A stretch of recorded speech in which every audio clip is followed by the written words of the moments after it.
Estamos. Casi cancela todo. Sí, sistema. casi se cierra. Todo lo que habíamos hecho casi se cae de un momento a otro. Gente, estoy feliz porque fíjense que hace exactamente 15 días hablo con Freddy Ayala. Veo un mensaje de él por WhatsApp, cosa que siempre me va a emocionar. Y el audio es concreto. Ahí mismo me dice, Juan, quiero hacer un programa que se va a llamar La historia de la cuentería en Bogotá. Así de fácil. Es una belleza. Y yo no lo dudé. Fue como que si yo dejo pensar a este enano precioso 3 minutos más, no cerramos fecha y el proyecto no arranca. Entonces, muy cumplidos 15 días después, tras una reunión que tuvimos, esto se hace real y con ustedes vamos a compartir seriado documental podcast sobre cómo nace la piedra angular de lo que es la oralidad en este país y a lo que le debemos muchísimo desde la comedia, desde el humor, desde todo, weón. Entonces estoy feliz, gracias por invitarme a este proyecto, vamos con toda y los dejo con este maestro genio, Freddy Ayala, para que les diga nada más y nada menos al invitado que tenemos el día de hoy, que está genial, arrancamos con pie derecho este seriado. Hola Juan, hola José, hola Juan, muchísimas gracias Juan por abrirnos el espacio, por permitirnos configurar y sentir esta manifestación artística desde el punto de vista histórico. ¿Qué queremos nosotros con la historia de la cuentería en Bogotá? Almacenar, reconstruir una memoria desde el testimonio de sus protagonistas, de aquellos narradores, narradoras que hicieron parte de este proceso al inicio y que han hecho parte hasta el momento de la cuentería y lo que se conoce como narración oral escénica o narración oral contemporánea o narración oral urbana. Bueno, hay unas divisiones, unas clasificaciones, pero pues más adelante se irán despejando. Entonces ese es nuestro propósito. Nos vamos a enfrentar a algo que es el testimonio y el testimonio por ende tiene una particularidad y es la subjetividad. Esa subjetividad a veces puede entrar en discusión con otras subjetividades. Aquí no vamos a construir una memoria histórica objetiva, sino que es una memoria subjetiva desde las apreciaciones, desde ese sentir de los narradores. Y obviamente esto servirá como insumo para aquellos que quieran investigar, que quieran dejar un legado de la historia de la cuentería en Bogotá. ¿Por qué? ¿Por qué lo pensamos?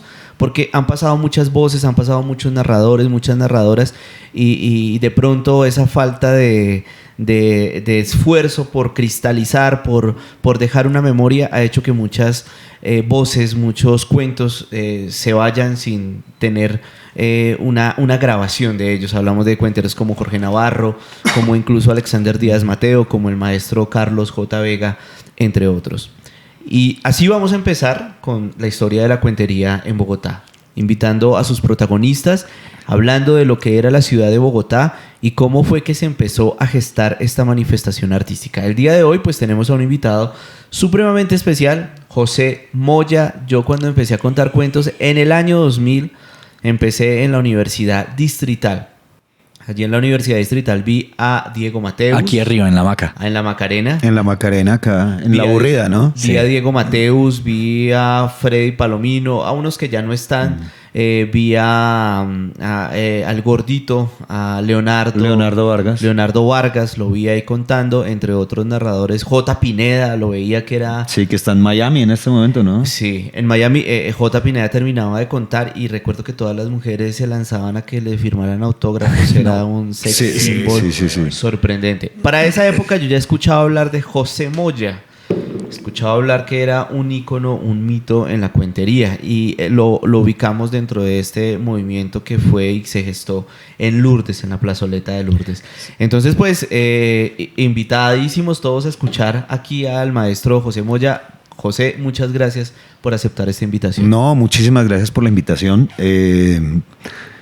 Y qué rico estar acá y poder hablar de las vivencias. Como tú dices, es algo subjetivo, es partiendo desde lo que vive o vivió cada narrador, ¿no? O sea, no es... básicamente esto es un libro de que fue así o... No, es desde donde nosotros vivimos esta historia, ¿no? Así es. Y para empezar, ¿cómo empieza José Moya a contar cuentos? ¿En qué año? ¿Qué lo motivó? todos tenemos como una epifanía, ¿no? Alguien empezó a contar cuentos porque vio otro cuentero. ¿Cómo fue esos inicios de José Moya? Bueno, yo tengo una dualidad, ¿no? ¿Por qué? Porque pues yo soy como algunos dicen, no, es que cuando yo era niño mi abuelo contaba historias y es cierto, es más, lo tengo en uno de los montajes que es Recuerdos del Llano. Y habla de eso, de cuando mi abuelo nos sentaba en diciembre y nos ponía a nosotros a escuchar las historias en la finca, todos ahí reunidos, y hablaba de que en esa Matemonte había un fantasma. Y ¿En que qué lo lugar había de visto. Colombia estabas? Eso es en Casanare, porque pues mi familia materna es de Casanare y mi familia paterna es de Arauca. Yo nací en Cravo Norte, Arauca, pero me crié en Arauca capital. Ok. Entonces o sea, en toda vacaciones esa nos vuelta. íbamos para allá, para la finca de Casanare, de donde mi mamá, y allá pues nada, empezábamos a hacer, ese ritual era sacrosanto, escuchar a mi abuelo y a mis tíos contar cuentos y contar historias y contar mentiras. El caso es que Contar mentiras, me encanta esa. llego yo a la universidad. Yo llego a Bogotá en el 90, 91 más o menos. Y primero llego como rebelde. Yo quería salir de Arauca como fuera. Así que... ¿Ya pues, conocías la capital o nada? Sí, yo Nunca se conocía había la hecho capital nada porque allá. pues nada, gracias a Dios mi papá era una persona que tenía las posibilidades, ¿no? Ya, ok. Entonces llego yo acá, pues mis hermanos ya estaban estudiando en una universidad, entonces por más de que mi papá tuviera las capacidades, pues ya 4 en la universidad Sí, claro. era complejo. Entonces yo digo, no, yo como sea, me vengo para Bogotá y sale una vaina del SENA donde que es para estudiar topografía. Yo lo que siempre quise estudiar fue arquitectura. Ok. Me encanta la arquitectura, todo lo que es estructuras y todo esto. Mi papá toda la vida fue ingeniero civil y fue, ¿cómo era? Él era el que revisaba las obras, él era inspector de obras públicas. Ya. Entonces, pues nada, yo me vine y dije, para que mi papá esté contento voy a estudiar algo afín. Entonces había cupos para topografía. Apenas. Entonces me vine el SENA y pasé, porque pues yo era un niño. Yo tendría, ¿qué? 17 años, 16 años, más o menos. Yo salí muy chinche del bachillerato. Ya. Y vengo para Bogotá. Obviamente yo llego donde mi papá, estoy becado. Claro. Sí, entonces, ¿en dónde? En el SENA, no importa. La beca del SENA. La beca del SENA. Y pues vengo acá y empiezo a relacionarme con varias personas que además de estar estudiando topografía en el SENA, estaban estudiando en la Nacional. Entonces empiezo como a relacionarme con la gente de la Nacional y empiezo a ir allá. Eso fue en el 90, a mediados del 90. Claro. Y empiezo a ir allá y aplico, ¿sí?, a arquitectura en la Nacional. Y cuando aplico arquitectura, la segunda opción era civil. Pues pasé a civil. Ya. No, y es que arquitectura en la Nacho. Sí, Dios además mío, de que hay que suicidio. pasar otro examen que es a la Facultad de Artes. Sí, ¿Sí? exacto. Y corres el riesgo de que pierdas El cupo. el cupo si no pasas No, ese eso segundo uno examen. agarra lo que haya. Sí, entonces yo dije, no, pues hermano, yo paso ingeniería y estaba en esas cuando me encuentro con unos muchachos en esa época. Eso era en La Perola. Recuerdo mucho a Albatros. Recuerdo mucho Ni a... idea. Recuerdo mucho a Jaime López, que para mí es el precursor del cuento humorístico, del cuento comedia, que después vinimos a llamar, o cuentería sobre lo urbano. para mí era Jaime López. O sea, Andrés López, chévere y todo, pero pues para mí nunca fue un referente. Ya. ¿Hay un vínculo entre Jaime López y Andrés López o no? No. Creo que se presentaban a veces en simultáneo y se conocían. Y si no estoy mal, pues ahí había hasta una amistad. No lo puedo certificar, perdóname. Sí. No puedo decir, eso es cierto, es real. Pero pues me imagino porque hay fotos donde aparece Jaime López y Andrés López en la misma foto. Vea, sí. Pues. Mauricio Linares, creo que también recuerdo también en eso. Época. Claro que sí. Pues, o sea, cuando yo apenas era consumidor de cuentería, sí, que pues la verdad no eran los auditorios que vemos ahora o que llegamos a ver en los 90, finales de los 90, inicios del 2000, que eran auditorios grandísimos para escuchar cuenteros, no comedia, cuenteros. Ya no era eso, sino que era una cantidad de gente prudencial o prudente.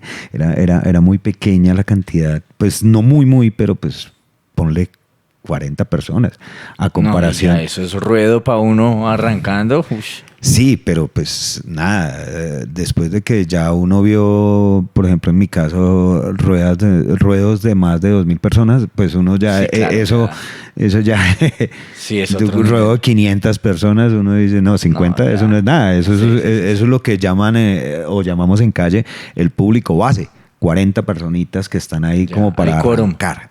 Exacto, hay quórum para arrancar. Entonces, yo era de esos consumidores y pues me gustaba ir mucho allá. Ahora, no solamente estudiante del SENA, sino estudiante de Ingeniería Civil en la Universidad Nacional de Colombia. ¿Sí? En el edificio nuevo que nunca fue nuevo.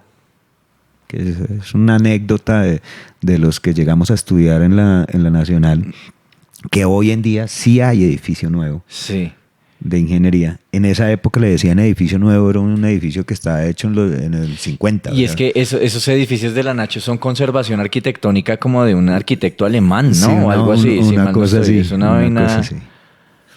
Entonces, el caso es que, pues nada, yo salía de clase inmediatamente. La perola. Para la perola. ¿Ya se llamaba la perola? Sí, claro. ¿Quién coordinaba la perola en esa época? Ay, no. Yo sí no podría decir que había un coordinador como tal.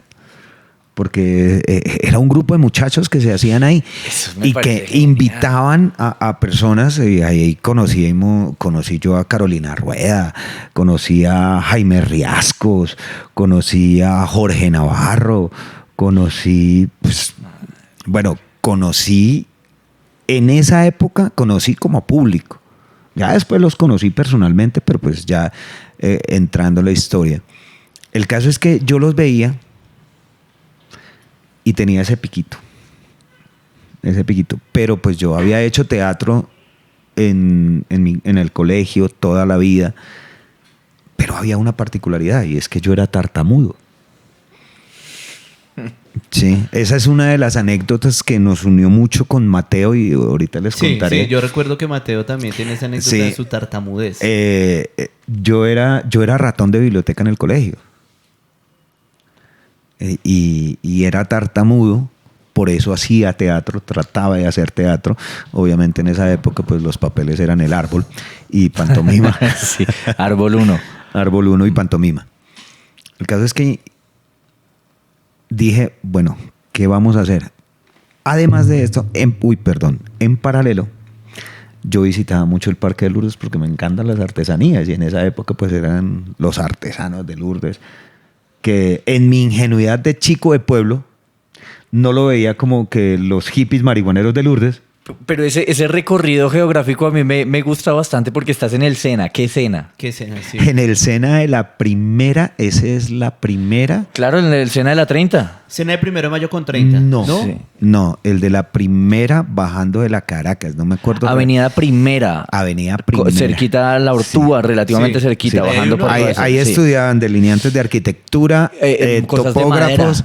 Tenían cosas de madera brutales hasta donde tengo entendido. Que estaba cerquita a un hospital, el San Juan. Sí, queda cerca de un hospital, pero realmente ahí los que estudiábamos era topografía, delineante de arquitectura, técnico en construcción, que eran los maestros de obra. Entonces pilles estos viajes porque es Avenida Primera, cerquita a la Ortúa, año 90, hasta la Nacho. Hasta la Y Nacho. de la Nacho a Lourdes. A Lourdes. Hay que ser muy desparchado. Estudiante. Sí, estudiante. Estudiante, sin hijos, sin perritos todavía. Nada.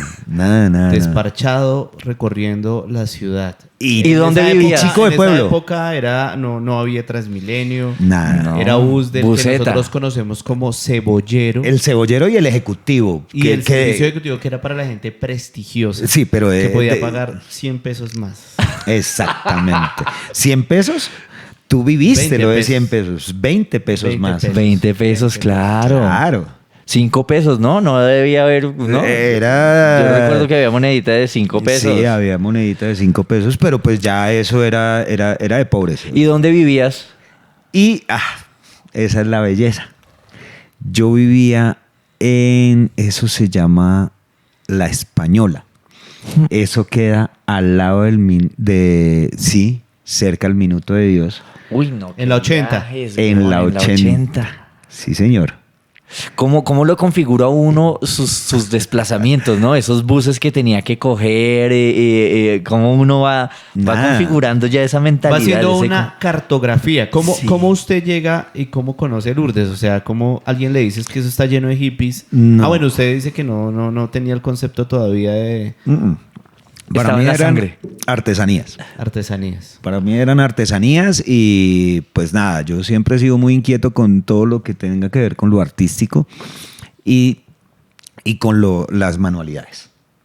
Entonces yo preguntando dónde habían escuelas de arte, porque también una de mis cosas como pues quería estudiar arquitectura, también me llamaba mucho la atención las artes plásticas. Arquitectura es arte al 100, Sí. claro. Entonces me dijeron que fuera a una escuela que había de artes plásticas. Eso quedaba en la 76 con Caracas, que si no estoy mal se llamaba Escuela de Artes Plásticas. Ya, ok. Sí, esa vaina ya no existe. Ahí llegó a ver hasta una notaría.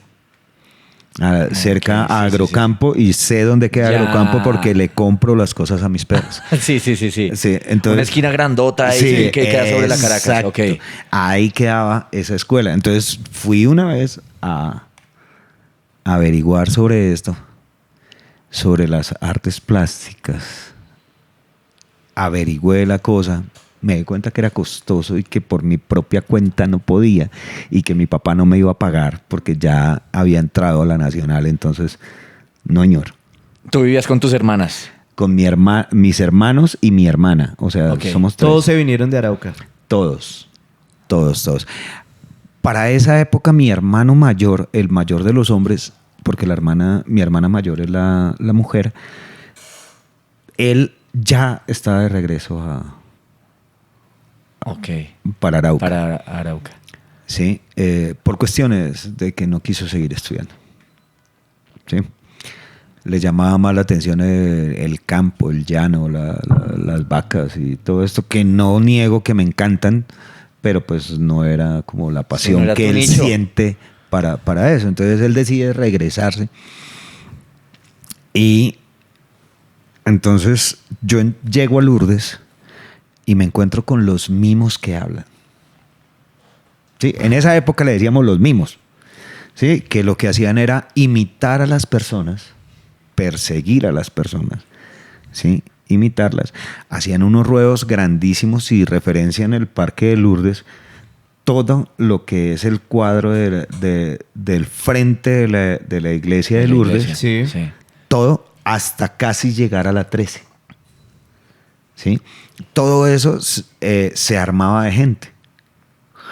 Y ellos llegaban, más o menos eso lo hacían una hora entre todos ellos, que eran como 4, y después apostaban a la gente hacia las escalas, los sentaban y hacían un ruedo un poco más pequeño y hacían sus shows de cómicos ambulantes. Mimos que hablan. ¿En qué momento hablaban o cómo era la cosa? Sí, ahí, cuando empezaban los shows de cómicos ambulantes.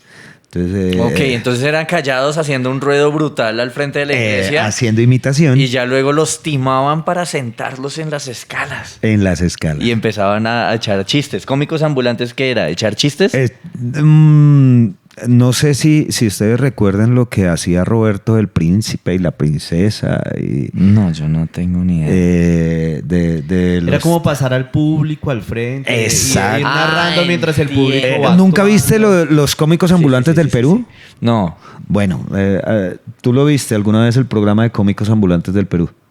No. Sí, bueno, es que ahí es donde son un referente de los artistas de calle latinoamericanos. Ok. Los cómicos Y es que ambulantes.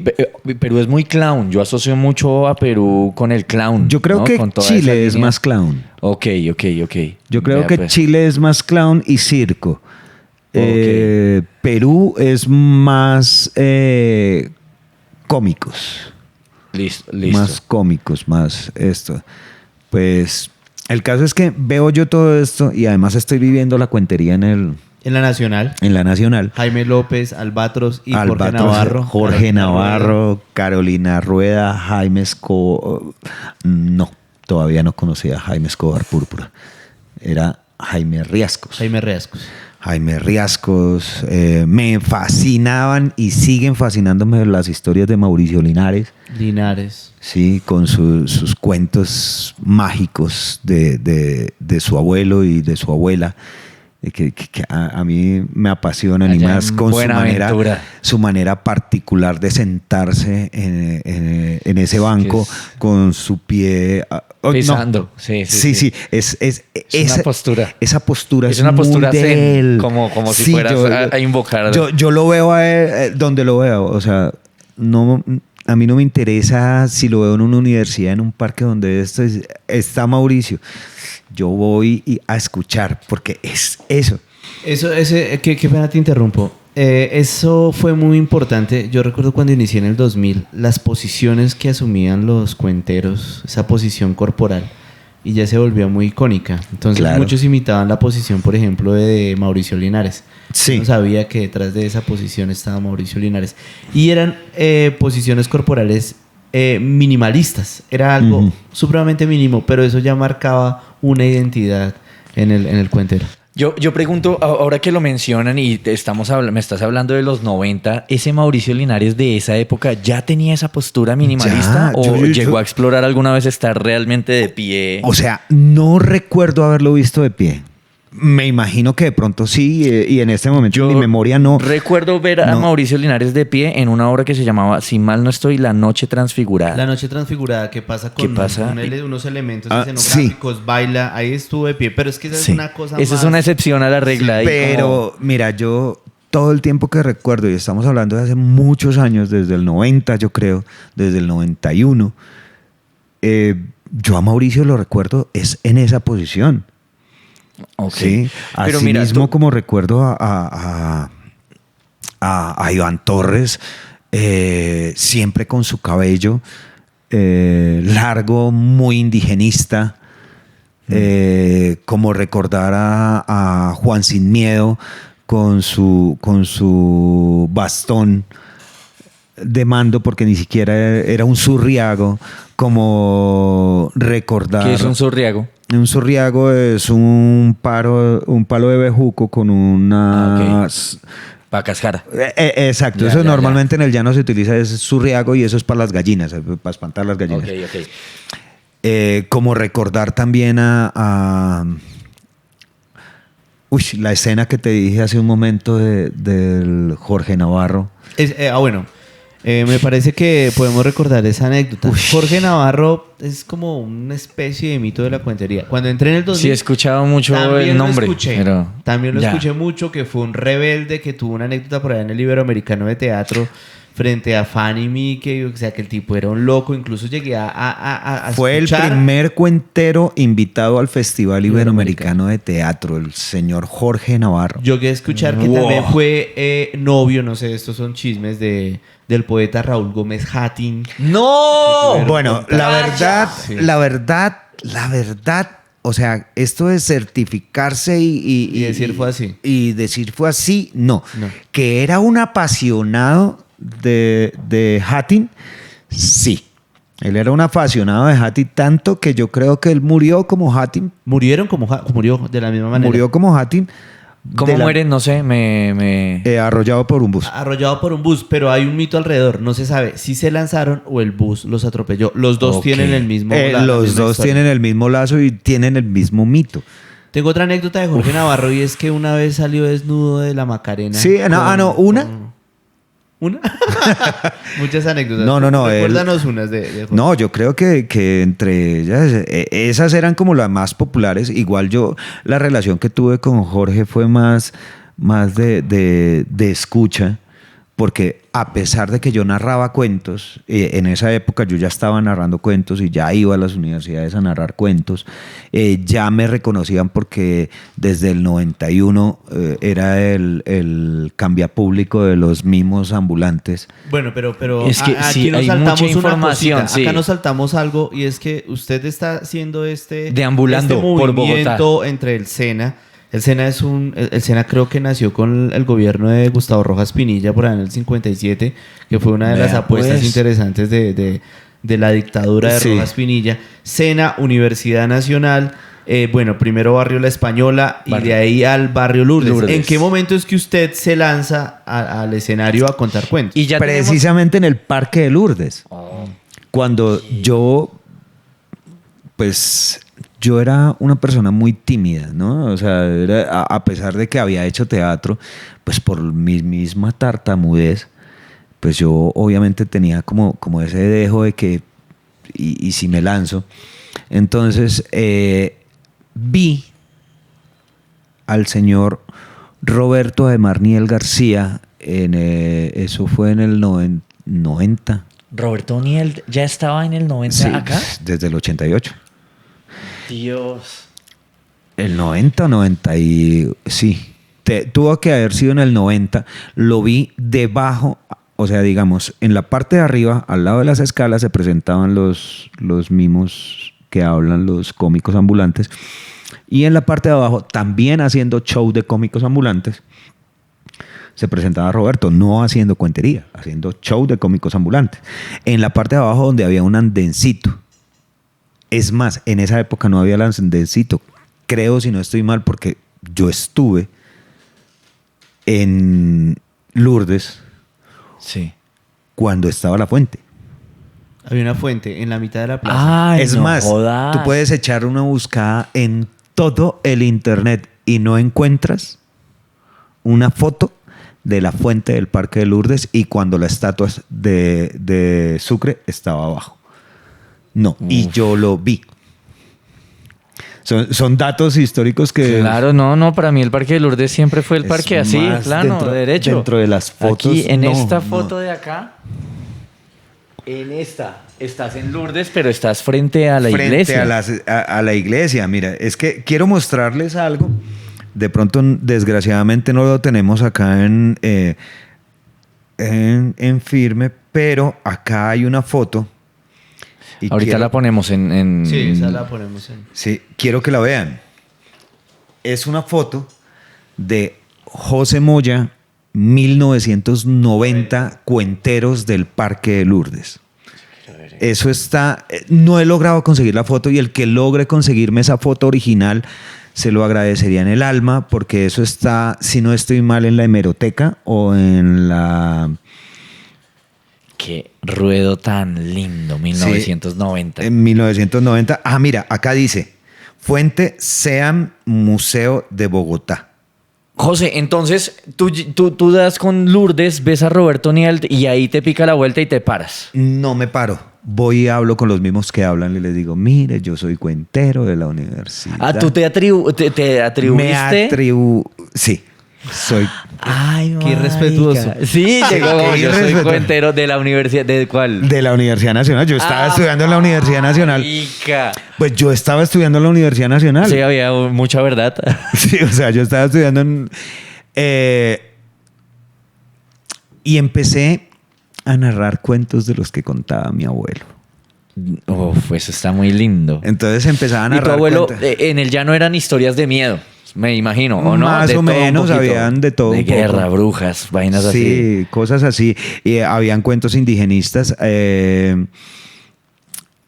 Yo lo digo a pesar de que hay un poco de fantasía y hay un poco de verdad. Yo tengo una duda, digamos en ese primer encuentro o como llegó esta vuelta a tu vida, ¿eran narrados en primera persona? O sea, tu abuelo decía, yo estaba por allá y se me apareció sí, tal sí, cosa. sí, en esa época se narraban Y así. cuando tú los fuiste No, a decir en Lourdes, mi abuelo. ¿generaste personaje o Mi mi abuelo. abuelo? Mi abuelo me contaba. ¿Qué? Mi abuelo me contaba.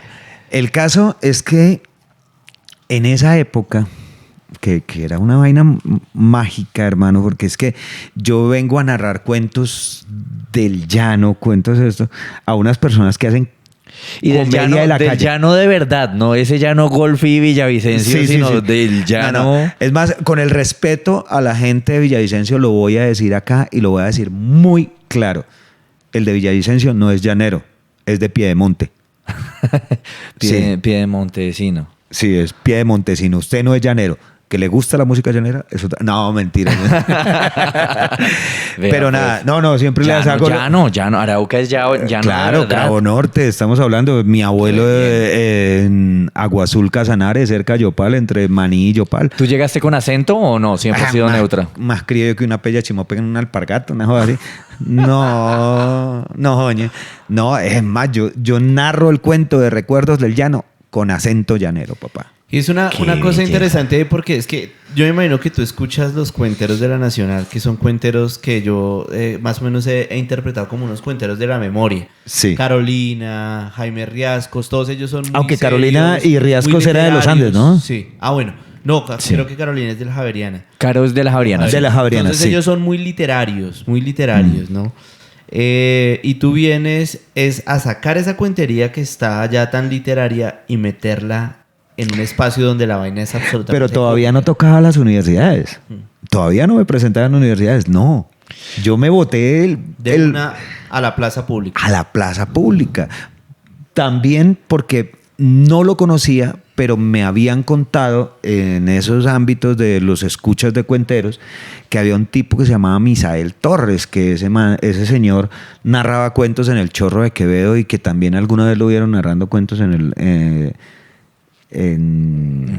Lourdes. Esos son mitos y cosas que uno escuchaba dentro de los que escuchábamos cuentos en los 90. Sí. Sí, cuentan los que cuentan cuentos. Y esto es una anécdota, y ya que ustedes hablan de este transcurso, no, el mapa era más amplio. ¿Por qué? Porque nosotros como escucha de cuenteros, no solamente íbamos a la Nacional, no, íbamos a todos los sitios y universidades donde hubieran espacios a escuchar cuenteros. Era todo un ritual y era un grupo de personas que nos dedicábamos a eso. Y además de esto, yo estaba tomando un taller de teatro en la Universidad Nacional. Sí. Genial. Entonces, llego yo y empiezo a pararme. Claro, obviamente, estos manes haciendo comedia o cómicos ambulantes o parodias, Sí. yo los llamo más bien unos sketch cómicos. Sí. En la plaza pública, pues la gente reía como loca. Y viene un chico a narrarles que hace mucho tiempo, cuando solo existía el sol y la tierra, Sí. existía un hombre que se llamaba Naturo y una mujer que se llamaba Luana. Entonces, marica, obviamente... ¿Se dispersaban o había tensión? Era mágico. Se evaporaba la gente, o sea, ya Claro, no existía. Claro, luego del ritmo. Y quedaban, di tú, 6, 7, 8 personitas escuchándome narrar mis cuentos. Básicamente, así empecé. Qué dolor. Luego, o sea, y ellos te dijeron, como hágale chino después de nosotros. Exacto, pero no me sabía la doble intención de ellos. Y era que cogerte para hacer barrido y volver a llamar. Exacto, lo que llamamos cambia público. Usted cambia público. Bueno, y tú pedías monedas ahí. Sí, yo pedía, yo pasaba. ¿Recuerdas cuánto fue tu primer ruedo? O sea, tu primer ingreso económico. No creo saberlo, pero pues la verdad era una cajita de de madera, porque hasta eso era muy romántico. Sí. Era una cajita de madera de por ahí que 12 centímetros por 8. Ok. Y más o menos alto, como de unos 9 centímetros. O sea, era una cajita de madera chiquitica. Sí, lo que mi Diosito disponga en su corazón. Y ahí pasaba con la cajita, con una vergüenza absoluta, porque pues hijo de don Orlando Moya, Y pidiendo plata. y pidiendo plata. O sea, eso era, pero Dios mío, ¿cómo se le ocurre don Orlando que ni lo vaya a ver? Pero entonces, ¿qué era lo que yo pensaba? ¿Cuándo carajos va a haber un llanero acá sentado de Arauca que me conozca? Sí. En un futuro sí lo hubo. Claro. Entonces, José, podemos decir una cosa, y es que usted fue el primer cuentero en la Plaza Lourdes. No. Yo creería que hubo muchos más cuenteros antes. Como te dije, hay el mito de que estuvo Misael narrando cuentos ahí. Ah, ok. Roberto estuvo haciendo pues su trabajo de cómicos ambulantes. También en el Festival Iberoamericano me imagino que estuvo Jorge Navarro. Jorge Navarro era muy también a los parques, a los buses, a todo esto. Jorge fue un referente para mí en cuanto a esa parte de la calle. Y la diferencia es que yo sí quise implantar un espacio. O sea, quedarme ahí y crear un espacio para que la gente escuchara cuenteros en la calle, en el parque público, y además de esto, todos aquellos cuenteros que eran relegados de los espacios universitarios tuvieran un lugar donde presentarse. Ok. Entonces, esa era como mi idea, ¿no? Pero pues estamos hablando de un pelado de 16, 17 años. ¿Quiénes llegan después? ¿Quiénes se le unen a contar en Lourdes? Pues ahí estuve mucho tiempo solo. La cuestión es que yo recuerdo una vez, yo creo que el primero que llegó a pararse ahí conmigo a narrar cuentos, porque es que también era denigrante para los cuenteros. O sea, ¿cómo le ocurre un cuentero? O sea, no todos somos Jorge Navarro. Que ese era como el punto de Jorge Navarro contaba en los buses, Jorge Navarro contaba en los parques. Yo tengo una duda adicional ahí. Pues yo sé que va desde la calle y todo, pero ¿hay algún vínculo, alguna hermandad ahí entre la cuentería y en su momento declamar poesía? ¿O el declamador? ¿Han sido parceros? ¿Podían fluctuar entre esas dos? Bueno, la verdad, en mi caso sí. En mi caso sí, porque pues como les digo, yo estaba tomando un taller de teatro, estaba escuchando cuenteros, además me iba a las reuniones que se hacían en la Plaza Che Guevara de los amantes de la literatura y la poesía. O sea, en mi caso. Sí. Me imagino que habrán otros que también tenían esa misma sale afición. por mi cabeza, y para la época la vehemencia y todo de el indio Rómulo, ¿es? ¿Sí? El indio Rómulo. Sí. El indio Rómulo con todos estos poemas de por qué no tomo más y la araña está en la corona del general. Entonces eso siento yo que tiene un como un ímpetu todo bonito que digo yo podrían ir y venir. Pues, ¿Quién era? No lo vi. Ya, no ok. Vi algunos que intentaron hacerlo en los mismos espacios de los cuenteros, pero no eran muy aceptados. Ok. ¿Sí? O sea, la cuentería era la cuentería, narrar cuentos. Ya. Es más, hablaban del cuentero purista en esa época. O sea, ¿Y qué era el cuentero purista? pues era el que tomaba los cuentos de la literatura, hacía su adaptación y lo pasaba a la escena. Y también el cuentero tradicional, que era el que tomaba las anécdotas de pueblo, las anécdotas de familiares o las anécdotas de mágicas, de culturales, y las pasaba a la escena. Por ejemplo, ¿qué contaba Jorge Navarro? Jorge Navarro, esa era una mezcla entre lo mágico, lo literario y lo urbano. Para mí era una fusión de todos, porque él siempre le daba esa parte muy de él y muy de magia a la narración. Sí. A mí me gustaba escuchar a Jorge Navarro. exceptuando la última función que vi de él, pero de resto todas. ¿Qué pasó la última función de Jorge Navarro? Los invitados a La Perola éramos Jorge Navarro y yo. Ok. Sí, y Jorge empezó a narrar su cuento. Supuestamente él tenía 45 minutos, una hora. Y después seguía yo. El caso es que Jorge empezó a narrar media hora, 40 minutos, una hora, hora y media, Siguió. 2 horas, 2 horas y cuarto, y termina la cuentería, y después de terminar el cuento empieza a hacer un foro con las pocas personas que quedaban ahí para evaluar su nuevo texto. Excéntrico, don Sí, Jorge sí, sí, Navarro. sí, sí. No, y además de Y eso académico. pasó la mochila. Académica. ¿Y pasó mochila? Pasó. ¿En La Perola? Yo creo que era uno de los Marica. pocos que yo vi pasando mochila en La Perola. Claro. Pero Jorge Navarro era intocable. No, perdóname. Uno de los pocos que vi ya después de que se implanta como tal el espacio de cuenteros de La Perola. Pero Ya. pues antes, Siempre pasaba mochila. yo recuerdo haber dado para la mochila de Claro. los cuenteros que se presentaban ahí. Vea, pues. Y Jorge Navarro entonces en su momento era intocable, era deidad. Él, sí, la gente lo admiraba mucho y lo quería mucho, pero pues su locura y sus excentricidades hacía que muchas personas lo alejaban. Es más, ya después, en mi arrogancia de chino, ya estamos hablando de 23 años, que ya era reconocido en el ámbito de los cuenteros. Sí. En mi arrogancia había un dejo de desprecio hacia Jorge, cosa que vine a entender 10 años después, su locura y su manera de ser. ¿Tenía familia o era solitario este man? Pues su familia eran sus chicos, ¿no? Él dictaba muchos talleres de cuentería y se reunía mucho con los cuenteros y Rayuela. ¿Tú hiciste algún taller de cuentería o no? Todo encontrado así. No, yo jamás hice un taller de cuentería.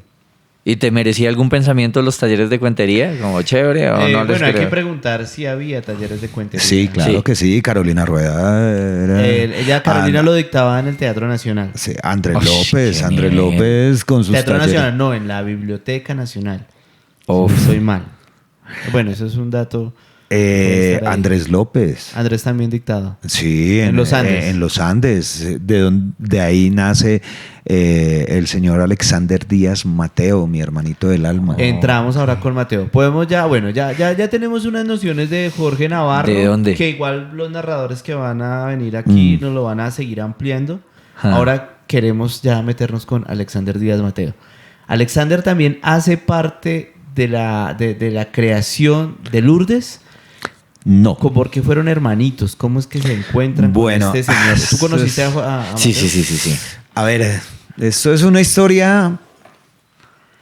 A ver, yo me voy más o menos en el 93, más o menos, me voy fuera del país porque como estaba en estos talleres de teatro en la Nacional, pues estaba con el grupito de los talleres de teatro y había un personaje que se llamaba Juan Carlos Camejo.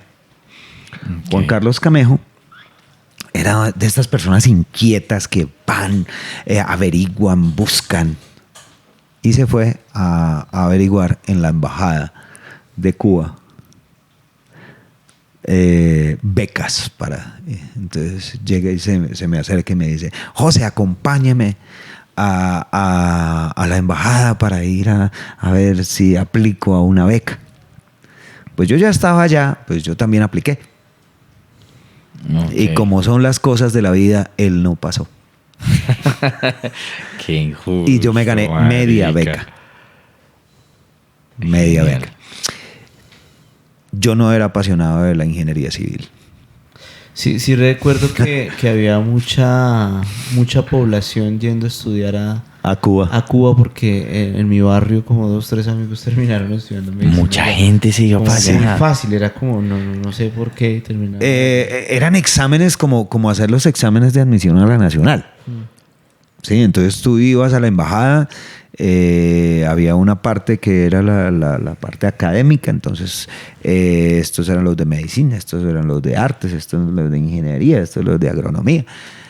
Y tú decías, entonces yo dije, no, yo voy a las de artes allá con mi amigo Juan Carlos Camejo, porque pues los dos vamos a ir y nos vamos y vamos a Cuba. luchar por el Y amor vamos al a arte. liberar Cuba. Sí, sí. Ay, nací. ¿Comunistas eran? No, humanistas.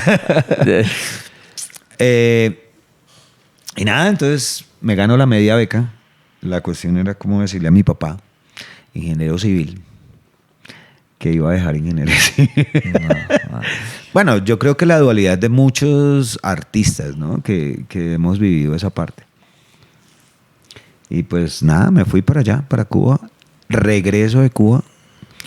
Y cuando regreso, entro a que pues había dejado como un pintín de gente que me reconocía. ¿Sí? Y todavía y había gente que ya estaba ahí en Lourdes, pero iban muy eventualmente, como siempre fue Roberto. No, Roberto siempre fue itinerante. O sea, decir que Roberto fue fundador de algún espacio, no lo podemos decir. Roberto fue itinerante. Roberto era, Hasta en países. para mí, mágico. Mágico, porque así como hoy te lo podías encontrar en el Parque de Lourdes, dentro de un mes lo podías encontrar en Cali, dentro de 2 meses lo podías... Algo así, ¿no? Entonces, y era esa itinerancia que era, por lo menos personas como yo, que de pronto no éramos amantes de movernos demasiado, pero sí admirábamos eso. Sí. Yeah. Entonces, obviamente, todavía me reconocían a mí. Y me dice en esa época, no me acuerdo el nombre del coordinador de la Universidad Javeriana del espacio de Cuenteros, pero recuerdo que era Alto Crespo. Era Cúcuta. Nah. No, un señor que le decían Cúcuta. No es uno que terminó practicando Krav Maga. No. Daniel Santos. Daniel Santos Ese no era. público no lo Sí. conoce. Juan No, Carlos me han Román hablado de Cúcuta él. tampoco era. No era Carlos Román ese. No. Carlos Román Cúcuta tampoco era. Era un muchacho, era un chico muy joven.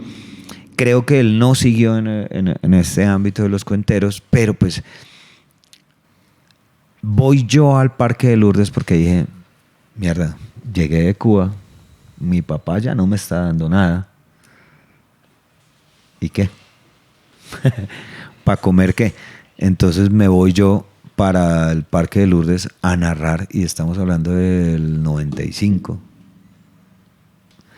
a narrar cuentos. Y cuando termino de narrar cuentos, se me acerca este chico y me dice, ¿usted es José Moya? Y yo, sí, señor.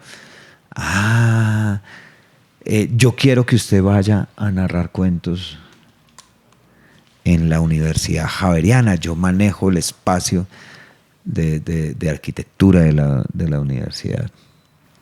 Y yo dije, bueno, vamos. Entonces, allá, coincidencialmente, con el que me tocaba presentarme era el señor Alexander Díaz Mateo. Yo ya tenía una cuentería un poco más estructurada, yo estaba narrando cuentos, tenía el trabajo de cuentos de amor, ángeles y muerte, que era una selección de 8 cuentos muy bonitos escritos por mí. Y apenas estaba empezando como a estructurar Recuerdos del Llano. ¿Sí? Entonces tengo la oportunidad de presentarme. Los dos que nos presentábamos era Alexander Díaz Mateo y yo. Nos presentábamos ese día y a Mateo le gustó mucho mi trabajo, a pesar de que no tenía una carga de humor para nada. Lo más chistoso de humor que decía era que ¿cómo era? Es en ese momento el amor de la tierra y la luna, pero esa es otra historia que más tarde les contaré. O sea, eso era el humor. Yo Ese recuerdo era de el- Mateo una cosa que a mí me sorprendió y es que el man iniciaba 4 historias. Daba el inicio. Y al final ponía al Sí, público a señor. escoger. Bueno, escojan. Votan inicio número 1 y la gente votaba. Y el más aplaudido era el cuento que iba a El cuento contar. que Bueno, Me eso parecía tiene su épico. historia. Eso tiene su historia. Es- Porque Mateo no hacía antes eso. Mateo, él tenía el cuento que iba a narrar. Él ya tenía su cuento. En esa época era muy triste porque Mateo era relegado de los espacios porque decían que él era la mala copia de Andrés López. Ok. Sí, eso- Y Mateo también era de la Javeriana. Mateo era de los No, Andes. de los De los Andes, ok. Y manejaba la piscina que se llamaba el espacio, de la Javeriana. De la Javeriana. No, de los Andes. Ok. Ay, ya sé. Sí, la piscina de los Andes. Sí, sí, sí, sí. El caso es que, pues ahí ese día él me dice, yo tengo una presentación en la Universidad Las Américas con un señor J. Pineda. Yo ya había oído hablar de J. Pineda antes de irme para Cuba. Yo ya había oído hablar de J. Pero pues era un muchacho que tenía una voz así, toda de Sí, locutor. esa voz de ese man, sí. El cabello crespo, Largo. largo.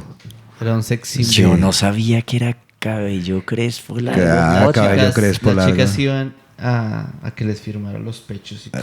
Una vez vi eso Sí, sí, sí. sí. en la Macarena.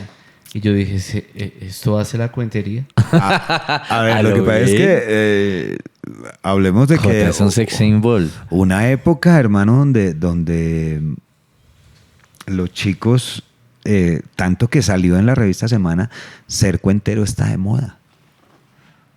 Artículo, ¿qué año? Estamos hablando No me de eso más o acuerdo, menos. hermano, pero recuerdo haber Oiga, qué visto chimba ser conseguir ese cuentero artículo. está de moda. Y eso estamos hablando del 96. 96, 97 más o menos. Eso es, y eso para nosotros obviamente nos ha acrecentado el ego. Pero por Dios. Pues sí, Sí. además no habían redes sociales. Nada. Salir en ¿Quién semana era? Había una reputación o algo.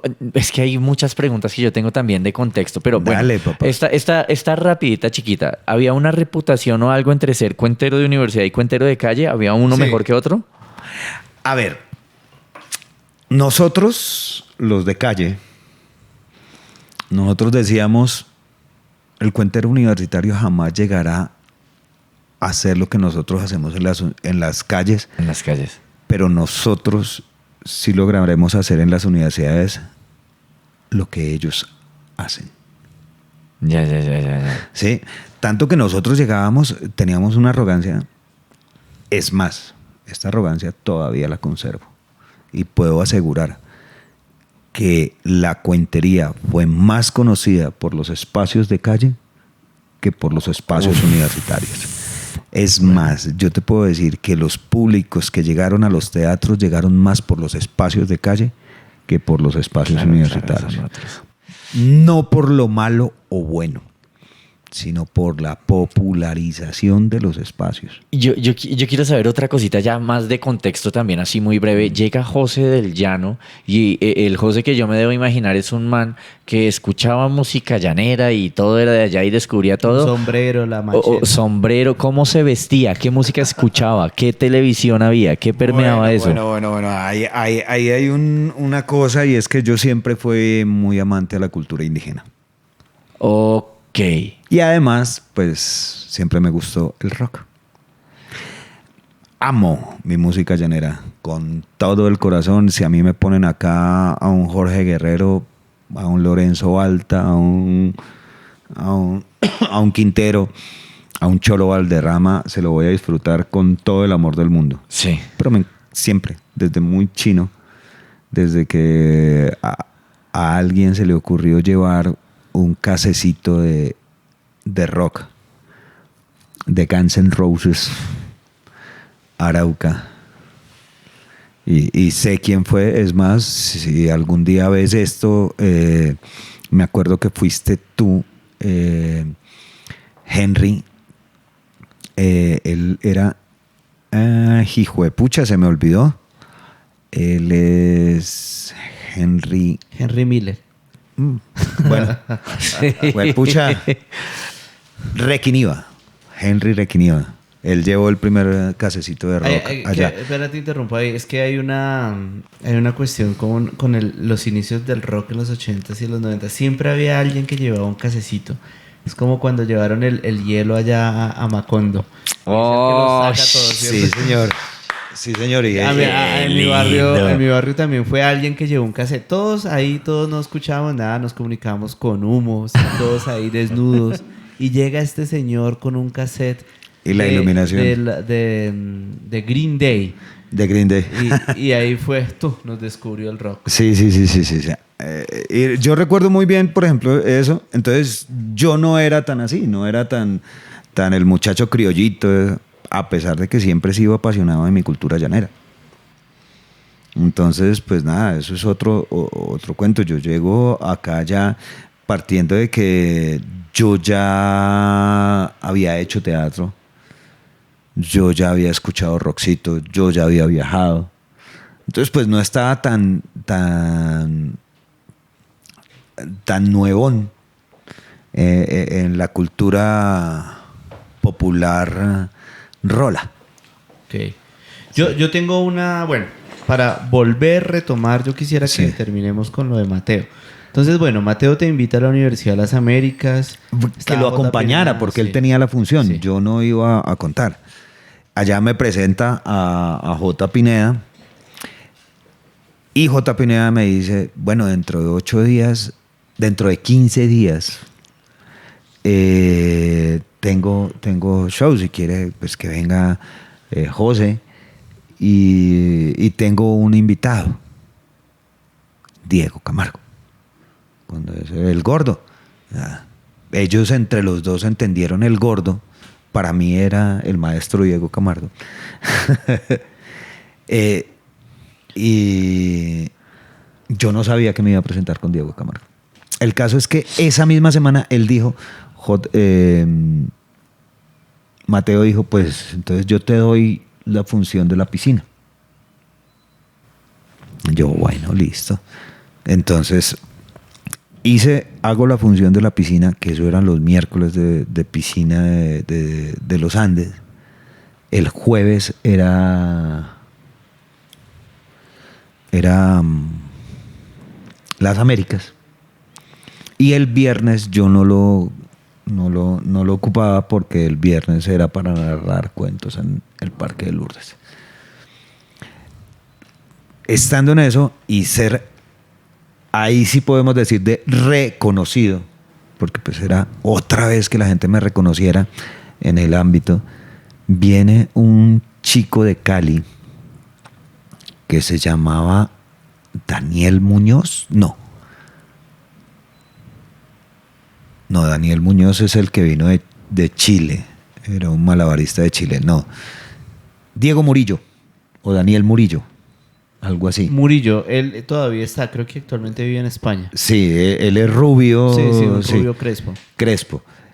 Ah, claro, porque es que eran dos que ahora están viviendo en España. Uno es Caos, sí. Carlos Ortiz, y el otro es Murillo. Y él llegó ahí. Ese también era el carita de ángel, sex symbol. Sí. Entonces, él llegó ahí mochileando. Entonces, mochileando, llega a Lourdes y me ve contando. Entonces me dice que si puede él venir mientras está en Bogotá. Entonces él me acompañó casi 2 meses mochileando ahí en Lourdes. Y ahí es cuando empiezan a venir chicos. Y Mateo sí no, porque pues él era el coordinador de los Andes. Hasta que a Mateito le pasa un problema económico y me dice que necesita trabajar, pero que no en Lourdes. Entonces yo le dije, pues nada, dime en dónde. Y me dice, yo he visto un bailarín de danza contemporánea en Usaquén. ¿Por qué no vamos a ver si se puede contar cuentos allá?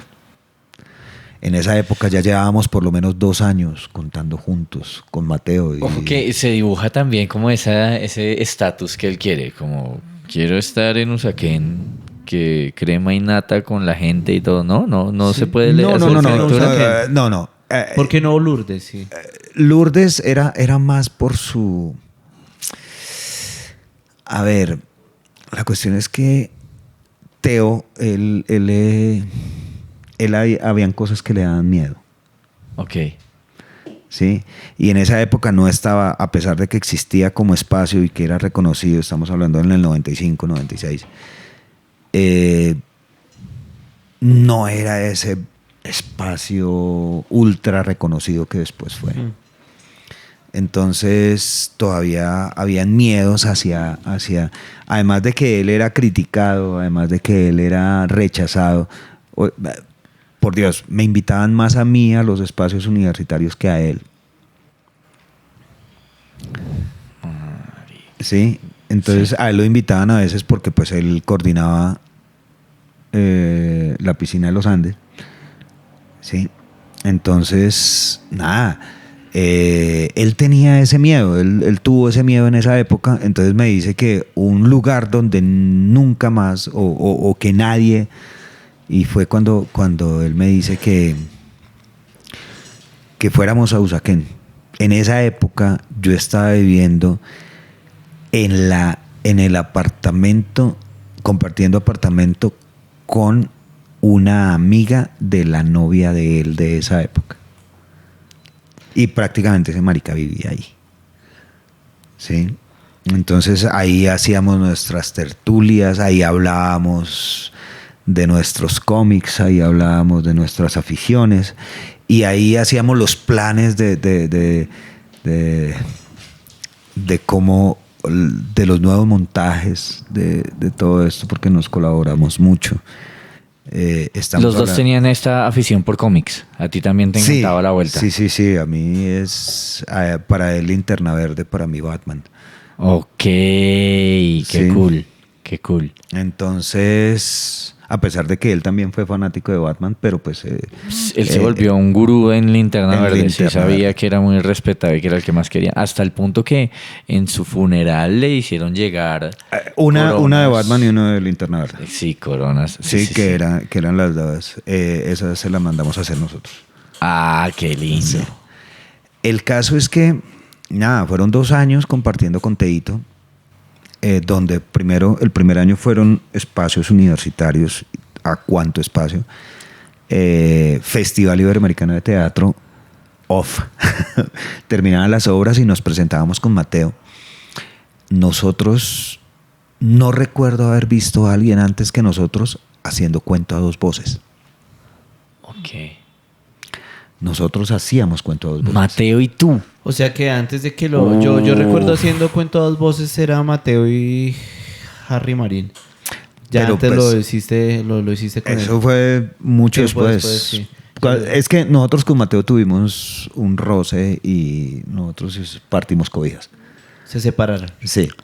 Pero nosotros no, sí. trabajábamos en Usaquén y es más. Aquí están las fotos. Mira, aquí tenemos una. Creo que ahí están contando a 2 voces. Sí, ahí estamos están contando. contando Parece que voces. están contando. Eso estamos hablando de 1996. Eso es. Una es Lourdes, Lourdes, el Chorro de Quevedo. Chorro de Quevedo. Es más, en esa del Chorro de Quevedo, que creo que la tienes por acá. Esta misma que tienes acá. Esta pierna que ves acá, detrás mío, Sí. es Mateo. Severo. Este señor, Registro de la pierna de Mateo. este señor calvo que está ahí es Miguel Ortega. Entre los 3 éramos DC Enmascararte. Danza y cuento Enmascararte. Ah, bueno, sí, ese fue el bailarín que conocieron allá en Usaquén. Exacto. Y el bailarín les dijo, sí, cuenten aquí. ¿Cómo Cuenten. les va con el público? La diferencia entre el público de Lourdes y el público de Usaquén, porque el Uy, público claro. de Lourdes es un público trabajador, obrero que van Sí, caminando y oficina. Exactamente. Y universitario, porque es que había mucha universidad el por público de Usaquén es otro. el público de Usaquén es otro. Entonces, con Mateo hablamos de que pues la narrativa era un poco más distinta y que pues lo que íbamos a hacer era como más literario, como más mágico, ¿sí? Como para llenar de magia mística, que llamaba Mateo. Llenar de mística. Entonces, el primer día llegamos ahí y llegamos donde Miguel estaba bailando en el centro al lado de la fuente y tenía 5, 6, 7 personitas que pasaban y le echaban. No quedaba ruedo, no había ruedo. Entonces nosotros le dijimos y él dice, pues yo trabajo acá desde las 9 de la mañana más o menos hasta las 4 de la tarde. Pues yo descanso y en los intervalos de descanso, pues, hombre, hágale. Entonces nosotros dijimos, pues listo, vamos a trabajar en grupo con él, pero pues nosotros los cuenteros, él el bailarín. Eso fue el primer día. El primer día estábamos solos, eso estaba solito. Solamente estaba el bailarín y unas personas rodeando y la gente que estaba abajo en la cancha. Entonces Mateo se coloca en una esquina. Sí has visto que en Usaquén hay una tarimita, como una tarimita de cemento. Sí. Entonces él estaba en una esquina, yo estaba en la otra y él me dice esto y es cuando nace el icónico grito de cuentería. Porque es... Cuentos, sí. Algo así, pero él me dice, vamos a ver cuál de los dos proyecta más. Ay, severo juego. ¿Sí? Pura Entonces medieval. Sí. empezó. Cuento.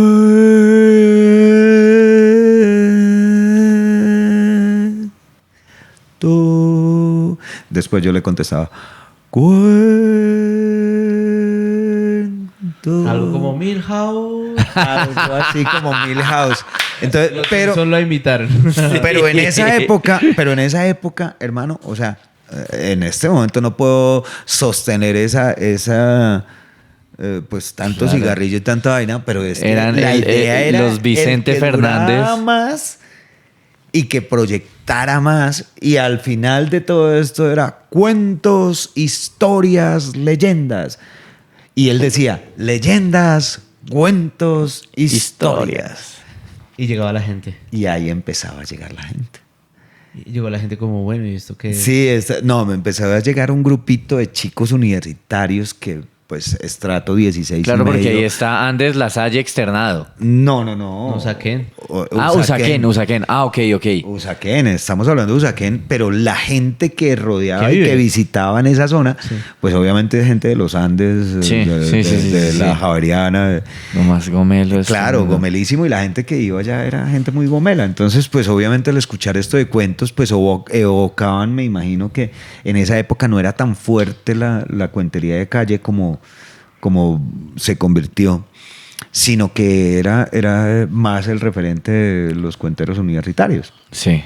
Entonces viene y se hace un grupito y empieza él cuenta, no me acuerdo qué era lo que él contaba, lo que él contó esa vez. Yo conté Miguel, el hombre que se lanza del Colpatria, y él contó el cuento de ¿Eso es la ficción estatua o es de la... basado en hechos reales? Miguel? Es ficción y hechos reales. La historia de Miguel realmente es del chico que en el 94 Se tira. no se tiró del Colpatria, sino que se cayó. Algunos dicen que se cayó, otros que se tiró del puente de la 26. Ok. Eso fue noticia. Entonces, pues yo me la pasaba por acá mucho en el centro y pues vi eso y algunas de las personas que lo conocían decían que era una persona muy buena, que él se llamaba Miguel, que todo eso. Entonces yo lo transformo, ¿sí? que creo que también ese fue el referente para un cuento que hizo Gonzalo, y también fue un referente para un cuento que hizo, que tiene como la misma base. Sí, Gonzalo tiene un cuento. Ah, no, pero es que la inconstancia, esa es otra vaina. Más cerca, sí. Sí, al micrófono, proyectar al micrófono. Sí. Que Gonzalo tiene un cuentico. Salsa de tomate, la inconstancia se llama eso. Que se volvió icónico. Creo que está publicado en un libro. Brutal. Del Festival de Bucaramanga. Pero no tiene ningún referente con un personaje como tal, ¿sí? Sino es esto de la salsa de tomate, la inconstancia cuando cae. Es muy bello. Pero me imagino que tiene el mismo como desde esta historia, desde esta noticia que pasa.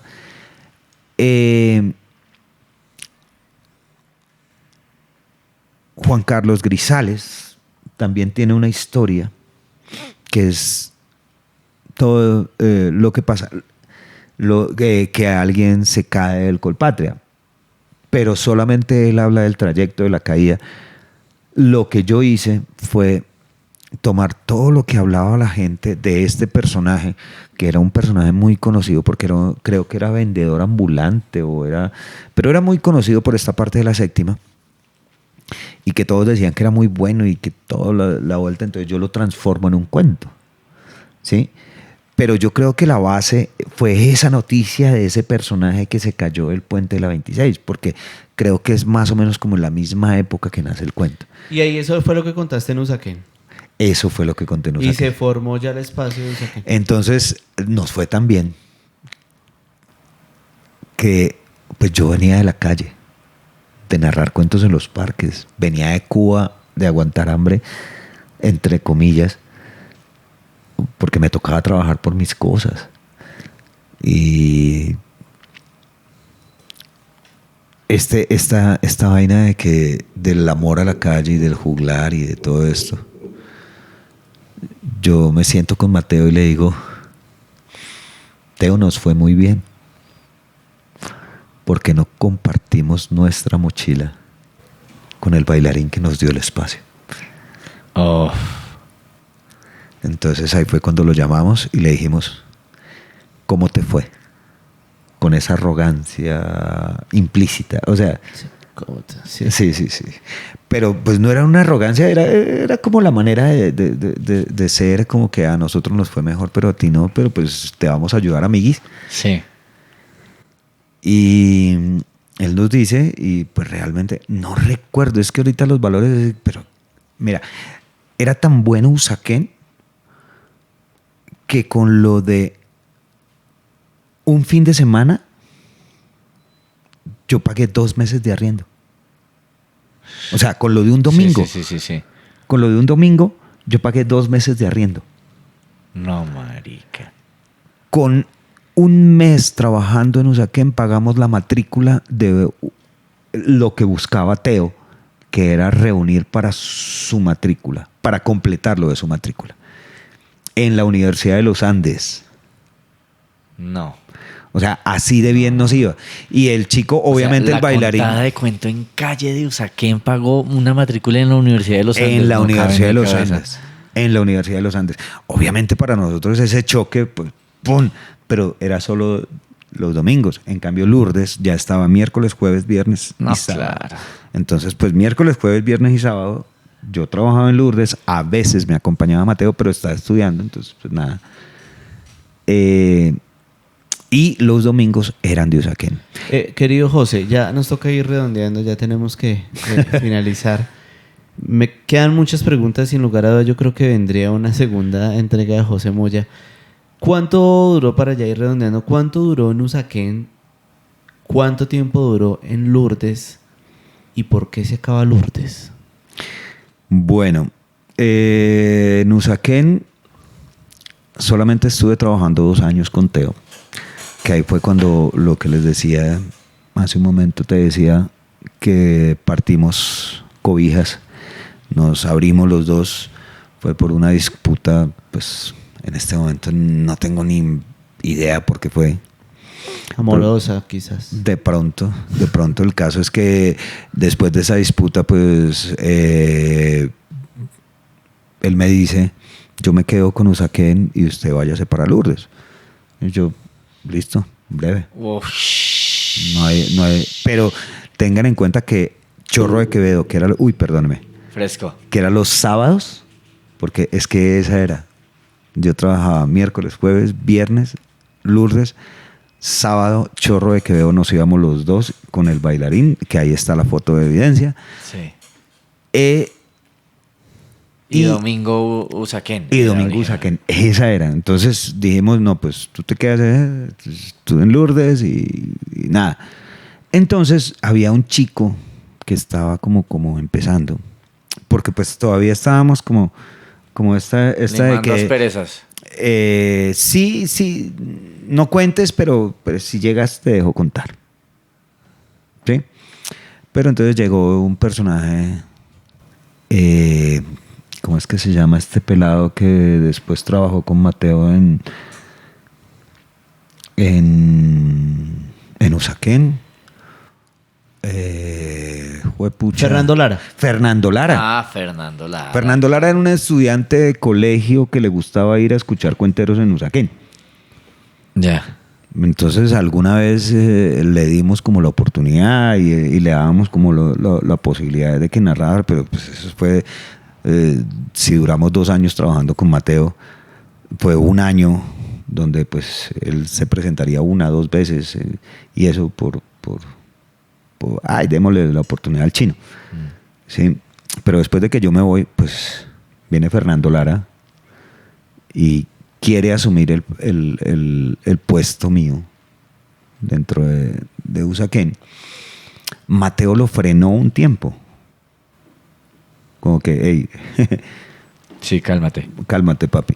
Pero después de un tiempo sí como que hubo esa Empatía. empatía. El caso es que yo trabajé 2 años en Usaquén. Lourdes trabajé desde el 91 hasta el 2000. Pucha, eso terminó hace 6 años. Sí, claro, 2015 por ahí. 2015. ¿Qué, 20 años? Más o menos. No, más. No, más, 20 más de años. 25 años. Más de 20 años trabajando miércoles, jueves, Viernes, sábados. viernes y sábado. Y que también era Pero algo no. atípico lo que hacían en vísperas decembrinas, pues, que se paraban en el Parque Nacional. Que eso ya El es otra Parque cosa. Nacional, sí, Eso es otra también mafia. metí la mano en la... Precursor ahí También del espacio de estuvimos en calle. eso, que ahí ya no solamente se trabajaba los navidades, sino que también los domingos se trabajaba ahí. Cuando yo dejo de trabajar con Mateo, voy los domingos al Parque Nacional a narrar cuentos y eso me tocaba compartir escenario con Domitilo, el rey de la rumba, con Blackie, con... Esos personajes icónicos, Blackie, parce, que tiene una Blackie. canción que se llama, ¿cómo era que se llama la canción? Mi novia me importa un culo. Mi novia me importa un culo. Con sí. el Blackie, huevón. Blackie, yo trabajé, mira, yo puedo decir que soy el único al que Blackie le dijo, de los cuenteros, al único que respeto es a usted, porque lo vi desde que empezó contando sus maricaditas, así me decía, El Blackie, románticas, huevón. a llenar y tumbarme un rodeo a mí. Porque llegué a hacer eso. Pues puta, donde yo me paraba y Blackie me veía, ahí caía y ponía el ruedo al lado y me quitaba el público. Ay, qué gonorrea. Eso me lo hacía hasta que una vez en el Parque Nacional, hermano, ya. Se prendieron. No, él intentó y yo la metí con toda y no, se quedó solito hablando solo allá. Entonces fue cuando me dijo, el único que respeto es a usted. Uf, qué historia tan Pues, bárbara hermano, con el Blackie. ñero. Básicamente mi trabajo es una mezcla de la cuentería de mi abuelo con la cuentería universitaria, con los humoristas de la calle. Y ya, y híbrido. frente. Es un híbrido. Y es que a cuántos no vio pasar, o sea, vea cómo su merced nos habló ahorita de Diego Camargo y sin ir muy lejos, Lourdes, sé que un padrino de toda la escuela que pasó por Lourdes fue Roberto Nielt, pero también más contemporáneo para los que escuchen esto, el Brian Mora, Freddy Beltrán, todos esos fueron de esa escuela, Franco Bonilla, como que es una lista larga de todos los que fueron pasando, el hipster barato pasó que por ahí. Pasaron por Lourdes. O sea, mira, yo te puedo decir, y sin ánimo de equivocarme, que cada uno de los que pasó dejó algo, pero también recogió de una historia que venía, porque estamos hablando de Julio Rodríguez, que era para mí el que realmente trabajó y trabaja el humor negro en Colombia, se llama Julio Rodríguez. A mí ese nuevo humor negro no me parece. Sí, eso es falso, ese humor negro es un humor falso. Porque el humor negro debe tener como una...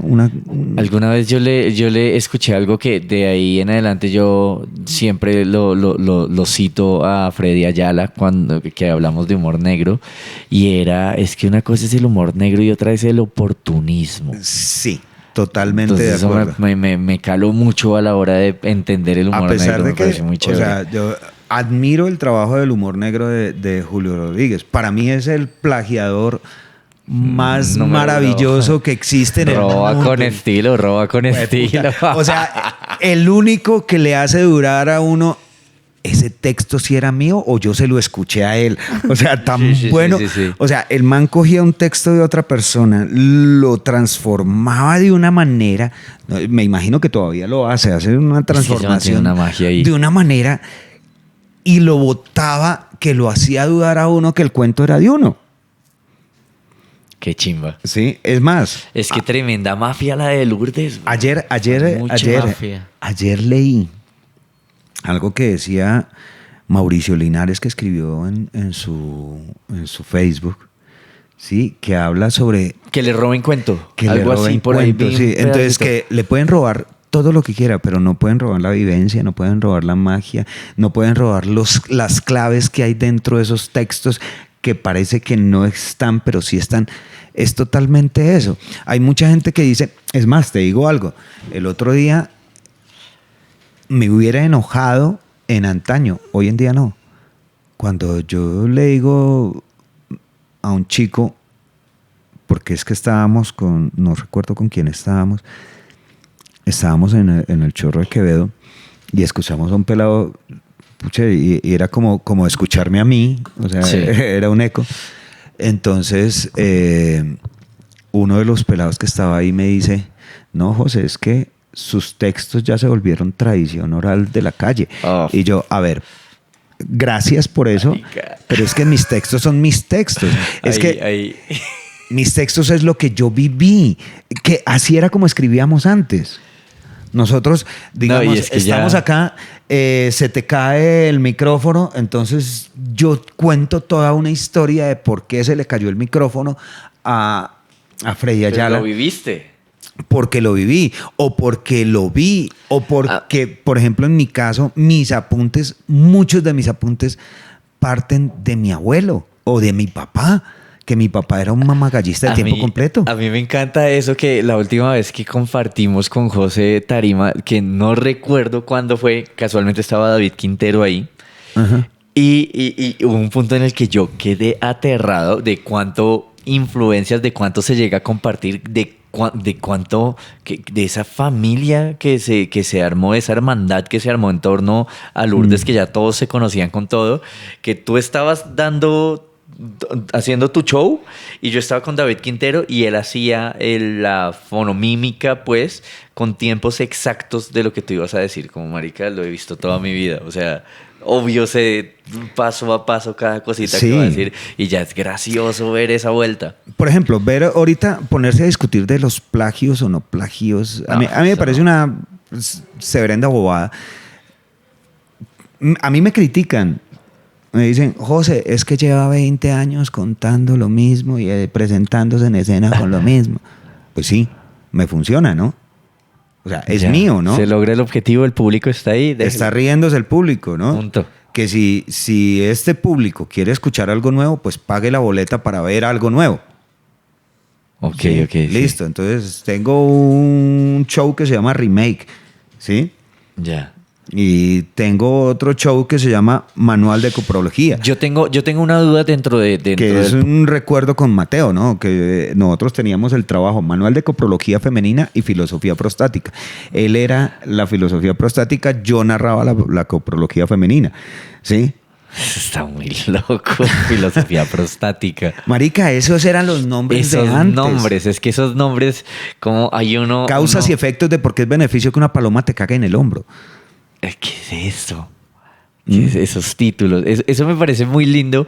Y yo tengo una duda aquí, es dentro de esa época de la cuentería, ¿era mal visto o era bien visto o eran otros tipos o estatus o había alguien que era el rey de eso, coger la literatura y adaptarla? ¿Sí? O sea, ¿quién era el mejor en eso? ¿O era mejor que tú escribieras tu cuento y sea ya, o ese cuento tradicionalista de los cuentos del tío Conejo?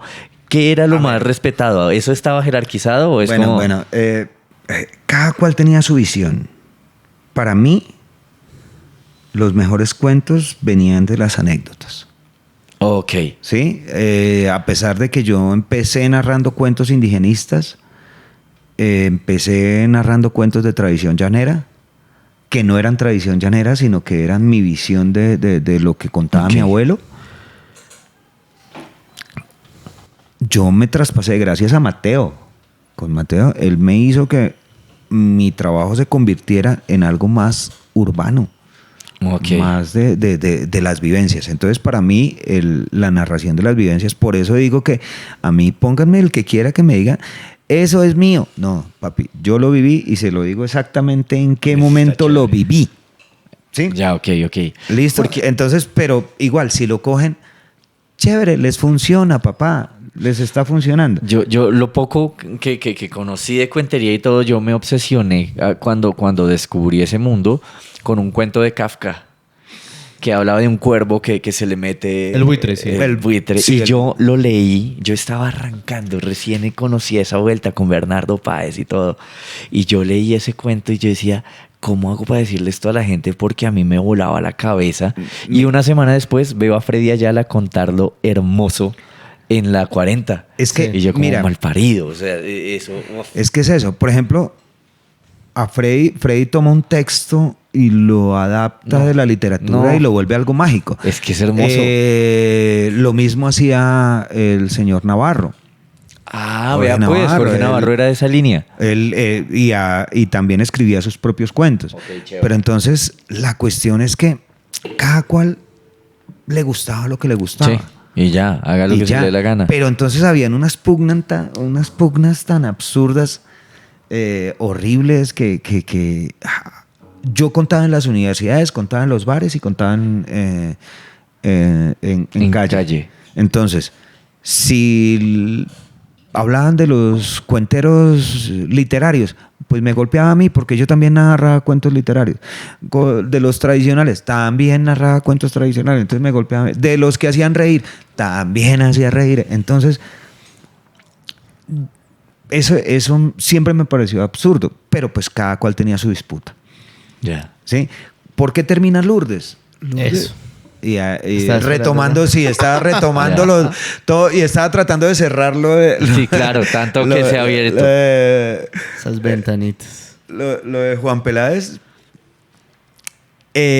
Lourdes empieza a caer. Primero porque los que éramos bastión nos fuimos. Que estamos hablando puntualmente de Roberto Nialt, de ti, Julio Rodríguez, diría Julio yo. Rodríguez. Gabriel, el Piel Roja. El Piel Roja también. Piel Roja. ¿Fue de esa mafia? No, man. Sí, entonces Freddy Beltrán. Y Freddy Beltrán. Esos cinco. Entonces, todos estos decidimos retirarnos de Lourdes. Yo empecé a hacer funciones privadas, trabajaba en la universidad. Entonces, pues, o sea, en esa época tenía un sueldo de 3 millones de pesos. Sí, y más las funciones que me pagaban 1 millón de pesos por ir a una función. Entonces tenía 4 funciones en el mes. Entonces yo tenía la vida hecha. Lo mismo Freddy. Freddy avanza a otro nivel mucho más alto, que es el de RCN, Comediantes de la Noche. A un nivel comercial, A no un creo que más comercial, alto. Sí, Porque económicamente hablando. Sí, porque hay una cuestión de qué es el éxito, ¿no? No, Sí. económicamente hablando. A una pantalla y a un ingreso comercial distinto. Distinto. Sí, de acuerdo. Lo mismo, pues, cada uno coge como un camino, pero pues entonces había un grupito de chicos que todavía estaban y viene el señor Cristian Maturana Ardilla, viene el flaco que estaba iniciando en estos Entero. procesos y que vienen en esto, entonces se sienten un poquito abandonados. El caso es que yo siempre he vivido a 2 cuadras de Lourdes. Sí. Sí, claro. Entonces yo iba y era como el apoyo. El apoyo. No, lo recuerdo. Sí, por... sí. Es más, con Freddy siempre éramos el apoyo. Freddy, hasta que Freddy ya, después de un año de estar en televisión, fue que él decidió no volver. Ya, pero no él más. seguía yendo a, Qué lindo. a Lourdes. Y a propósito de eso, en una de esas, ustedes llegaron haciendo... Eso es hermosa esa historia. llegaron haciendo, y dizque, ¿qué era lo de- Tacirupeca. Ah, sí. Tacirupeca. No, pero hacían una vaina de Les Luthiers De Les también. Luthiers. El trío Miseria. Sí. toca tener- Entonces, eso es historia llegaron de la- ahí. De la cuentería. Llegaron Sí, ahí y hace Freddy parte. me llama, marica, me llama Freddy. José, que mire, ahorita me están llamando y me dicen que hay unos chicos que están narrando cuentos ahí en la parte frontal. Y usted sabe que al frente es prohibido por la iglesia. Y Sí, llego yo marica. con mis perros y preciso estaba, ese ¿Yo? día estaba con, porque nos habíamos encontrado para jartarnos una pola, creo, con el marica del Bart. y este marica lo primero que ve es, me ve a mí, ve a Bart y yo con mis 2 perros. Y nosotros no conocíamos a ninguno. A ninguno. Nosotros veníamos de que nos estaba gustando contar y era como armemos ruedo en donde sea, en un bus, en donde sea. Y vimos el parque de Lourdes y como, marica, ahí se paran, hagámoslo ya, a que no es capaz. Y nosotros felices y yo contando y yo veía un huevón al lado mío con 2 perros mirándome serio y yo como, pero este man, el Y público otro, es allá. otro con bermudas con una pola. Y yo como, jóvenes, el público es allá. Allá nos ven bien. Es marica, muy chistoso eso, weón. Sí. No, yo no tenía ni idea de quiénes eran terminaron, cuando terminaron, entonces yo los llamé. Ey, Sí. vengan, chicos. Sí, entonces y les dije, ey, ojo que ta. Pero Sí, este es un estaba amarrado. espacio, yo recuerdo, este es un espacio que lleva 20 años consolidándose con el trabajo disciplinado de tantos artistas para que alguien llegue de un momento a otro y Sin de forma pedir permiso. arbitraria a pedir sin permiso a parar algo. Entonces recuerdo el regaño ahí nosotros como, mucho gusto. Ibar- Juan Peáez. Ibar estaba cagado de la risa porque es que la historia de Ibar es muy similar a esa escena. Ya. Uy, ¿quieren escuchar la historia de cómo empezó Ibar? En el próximo, ¿Cómo cabrón. empezó en Lourdes? Uy, no. Ese es... Amo esa historia. O sea... Ya tendremos aquí a Bar porque Bar también es un icono de la cuentería. Sí, Bueno, sí. comediante. cuentería. No, él hizo lo que hizo Peláez, pero entonces a él se le puso el reto de que si era capaz de a las 3 de la tarde que llegáramos nosotros los de planta, tener un ruedo tan grande como el que nosotros teníamos, se quedaba de planta. Oh, parce. Lo logró. Perro. El hijo Lo de logró. perra lo logró. El hijo de perra lo logró. Lo Pero logró. amenazando al público cualquiera. No. Es que con Bar que miedo. ¿no? Sí, ¿quién se le levanta Eso a era Bart? otro cuento, porque es que Bart era su clásico era el zancudo sicario. ¡Qué chimba! Hay un cuento de Bart que se llama El Zancudo Sicario. No jodas que esa es la historia del zancudito que se gana el billete de la lotería, Algo las así. botas se Cada le cual quedan tiene, enterradas, es- las botas se le quedan enterradas en la nieve, el nieve que el sol que las nubes que el Sí, viento. tal cual. Y al final el zancudito le da bala y termina ahí. Esa historia, según sé, yo le tengo una versión para niños, pero una versión no tan terrorista. Ese cuento es de... Lo hacía el parcero.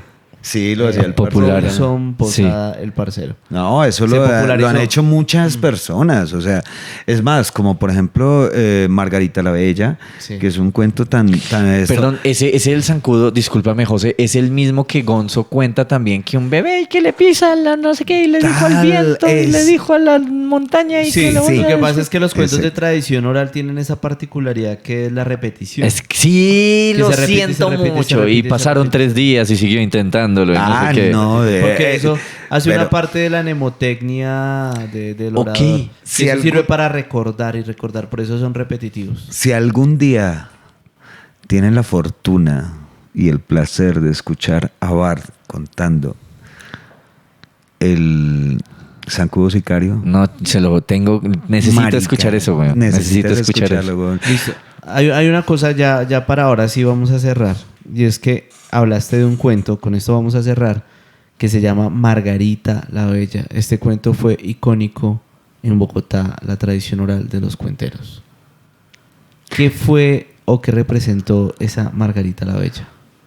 Bueno, básicamente nos damos cuenta que J. Villaza, de un festival de cuenteros, lo narra.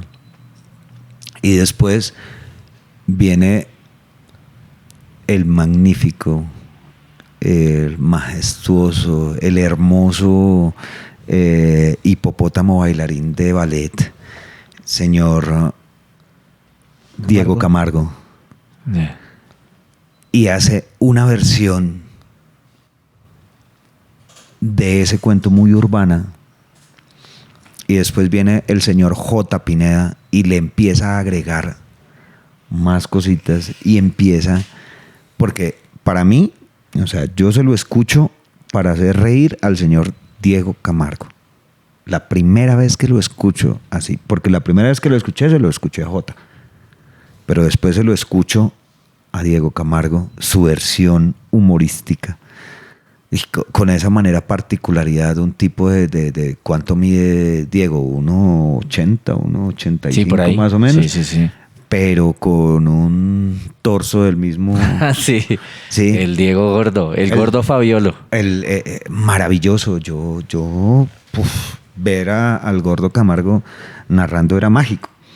Y lo vi narrando ese cuento, la primera vez que lo vi. Y después veo a J. Pineda con una versión muy de J, muy a yo soy el sex symbol, el otro el intelectual, el otro, ¿sí? Okay. Después empiezo a ver muchas variaciones de ese texto, pero pues obviamente era un texto que pegaba muy lindo lo de J. Villaza, porque es rescatar la tradición oral y rescatar Margarita de la Bella como un texto de tradición oral. Pero para mí el que lo popularizó fue Diego Camargo y J. Pineda. Ok. Y todos querían ser Diego Camargo y todos querían ser J. Pineda. Genial. ¿Qué duración tenía ese cuento? En un inicio, 10 minutos. En un inicio. Esa vaina ya tenía duración de 1 hora. Ahorita todavía ¿Sí? se cuenta. Marica, Todavía lo cuentan en las plazas públicas. Yo empecé narrando... a las mujeres les gustan los hombres tiernos, pero terminan quedándose con los hijueputas. Empecé narrándolo en 20 minutos, en 10 minutos. Y terminó ese cuento durando casi 1 hora y media. Okay. Hasta sacaba gente del público, la chica a caminar sexy, o sea, una cantidad de vainas. ¿Por qué? Porque nosotros teníamos esa particularidad, que nosotros cogíamos un texto así de pequeño, lo narrábamos Hágale. y era maravilloso. Pero entonces empezábamos a meterle lo que hoy en día llaman gag o líneas cómicas. Nosotros eran los apuntes. Entonces les agregábamos un apunte de una vivencia que nos había pasado, después otro apunte, coincidía este apunte con el apunte de J. Pineda, que era muy similar, pero entonces no era el mismo porque él lo había vivido desde una parte y la otra. Entonces todo esto empecé a enriquecer el cuento. Para mí no lo enriquecía, pero lo popularizaba. porque lo volvía cómico. Entonces ahí es donde nace el cuento comedia, entonces es el mismo cuento de tradición oral, lo podías convertir en un cuento de humorístico simplemente agregándole apuntes cómicos. Bueno, muy interesante esa versatilidad. A propósito de la historia, ese cuento de Margarita la Bella, para los que están viendo y escuchando este podcast, hay que buscarlo y retomarlo nuevamente. ¿Quieres que te cuente algo? Jamás narré Margarita la Bella. Nunca pude. Jamás pude. O sea, todos los cuenteros lo narraron en algún momento de la vida. Yo nunca pude. Icónico el cuentico. Muy bueno. Ahí está para que lo consultemos. Sí. Bueno, yo creo que esto ha sido supremamente significativo. Chévere. Un aplauso en primera instancia. Muchas José, gracias. Gracias. Creo que lo mínimo que podemos hacer es como un homenaje, y esto para nosotros es un homenaje a ti. Agradecerte. ¿Qué agradecemos? El riesgo, que hayas hecho ese riesgo de venirte desde Arauca primero, que hayas llegado al SENA, a la Universidad Nacional, y que te hayas arriesgado a pararte en una plaza pública, porque eso le permitió a otros que vinieron a asumir también ese riesgo. Que hayas asumido el riesgo de ir con Mateo a Usaquén e iniciar un espacio de cuentería. Pero lo más significativo es que durante más de 20 años te hayas parado en la plazoleta Lourdes, a pesar de la censura que existía frente a la iglesia, de las dificultades, porque yo intenté pararme 1 o 2 veces y dije, estos tipos son unos monstruos, allá no se para cualquiera. Uf, total. Hay que tener los actos de habla claros, hay que saber persuadir, hay que saber comunicar. Entonces te agradecemos eso y también todos los elementos históricos que nos has proporcionado, que son supremamente vitales. Nombres como el de Jaime López, nombres como el de Jorge Navarro, nombres como el del mismo Alexander Díaz Mateo, también que en paz descanse, nombres como el de Carolina Rueda, están aquí presentes y creo que hacen parte de la historia significativa de la cuentería en Bogotá. Entonces te agradecemos por todos estos datos, toda esta información, toda esta cartografía y toda esta historia que nos has venido contando, que pues servirá y sirve para que vean cómo este fenómeno del humor ya viene inmerso en la cuentería y venía de otras formas. Me causa mucha inquietud esto que nombras al inicio, que se llama los actos cómicos. ¿Cómo se llama? Cómicos ambulantes. Cómicos ambulantes. Sí, Es una cómicos cosa... ambulantes, que para mí, pues después de que estudié arte dramático, aprendí que eran sketch cómicos, pero pues nada, eso es... Entonces, muy, muy interesante. Te agradecemos mucho tu participación y nada, pues seguir interesándonos en esta manifestación artística, y creo que hay muchísimos datos más ahí detrás de toda esta historia. Juan, no sé qué. No, contento, tomando apuntes, como con mucha curiosidad de ver cómo nace y cómo va madurando toda esta vuelta, y agradeciendo mucho el trabajo sucio que pienso que hicieron todos ustedes para de una u otra forma permitirnos a las nuevas generaciones que anhelamos con el oficio de la palabra, tal vez transformado algo, pero ir seduciendo gente y enamorando gente a través de lo que podemos comunicar y sale de acá. Y creo que el trabajo es sucio, lo hicieron todos ustedes. En esa desde época hace años. se decía de esta manera, se decía, hay que ver la carretera mirándola de espaldas. ¿Por qué? Porque cuando nos llevaban los policías en las motos, no nos llevaban mirando a la espalda del policía, sino nos ponían al revés y teníamos que mirar la carretera que, pues... Sí, lo que iba quedando atrás. Lo que iba quedando atrás. Entonces hay que aprender a mirar la carretera de para atrás. Es que ese acto, Qué bonito. esa historia que cuentas final, qué absurdo que alguien tenga que ser llevado Por contar cuentos. Por contar Parce, cuentos. y es imagínense algo que yo me ufano de presentar y saco pecho para mostrarlo ante los artistas hispanoamericanos que vienen a Colombia, porque también es lo primero que preguntan. Entonces viene un ecuatoriano, viene un mexicano, viene un argentino y es, quiero entender qué es eso que hacen ustedes en la calle. ¿Sí? ¿Cómo lo hacen? Quiero vivirlo. Si puedo estar 2 minutos, 5 minutos, quiero vivir y entender cómo funciona eso. Ah, listo. ¿Sí? Entonces que vengan Entonces, los domingos genial. acá al Parque de la Independencia, ahí estamos. Genial. Porque es muy pues chévere. es cierto que yo me quiero retirar este año de la comedia, pero yo me voy a retirar en la calle, así sea ahí en ese parquecito. Qué bonito. Genial. Como dije en una publicación, he recorrido los mejores teatros, he recorrido los chochales más y todos los parques habidos y por haber. Chales. Todos los parques, pero empecé en un parque y termino en un parque. Amigo José Moya, muchísimas gracias. José, muchas gracias. Un abrazo. Dale. Se le quiere. Muchas gracias. Mi Juanito Peláez, es que casi lo pelamos allá en el Lourdes. Yo haciéndome odiar en mis Gracias a arranques. todos y todas los que nos escucharon y pues venimos con más entregas, más invitados, escuchando estos testimonios sobre la narración oral, cuentería en Bogotá. Sigan esta vuelta, comente, suscríbase, de su opinión de qué tal le parece. Este es un seriado documental de cómo nace y madura esta vuelta acá en Bogotá. Entonces, nada, chévere que dé su opinión, que diga qué le hace falta, qué le gustaría, que enriquece esta vuelta, que le quitaría y nada, gracias ahí por apoyar. Nos vemos entonces en 8 días. Esperemos en 8 días ya juiciositos estar sacándoles capítulos al 100. ¿Listo? Entonces nada, gracias weón por esta iniciativa y chau. Bueno, hermano, ¿cuánto duramos?